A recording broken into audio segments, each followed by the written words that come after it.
சத்துருக்கள் முன்பதாக என் ஒரு பந்தியை நீர் ஆயத்தப்படுத்தி என் தலையை எண்ணெயினாலே அபிஷேகம் பண்ணுங்க. இதுதான் ஃபர்ஸ்ட் லைன்.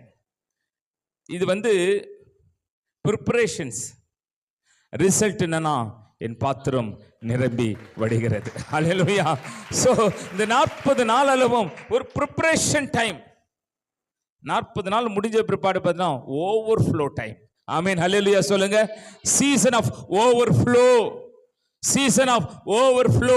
சத்தமா சொல்லுங்க. ஒரு சீசன் வரப்போகுது, ஓவர்ஃப்ளோ சீசன். அந்த சீசனுக்கு நான் இப்ப ஆயத்தமாகி கொண்டிருக்கிறேன் ஆண்டவருடைய சமூகத்தில்.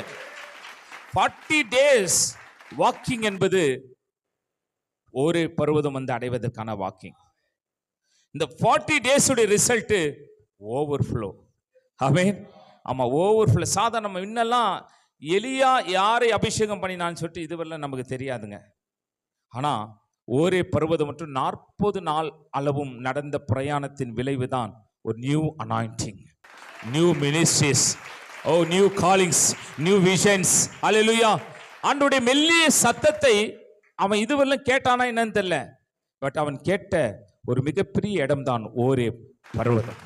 ஸோ வாட் ஐ பிலீவ், இந்த காலவெளியிலே ஒரே பர்வதத்தை நோக்கிய ஒரு பிரயாணம்.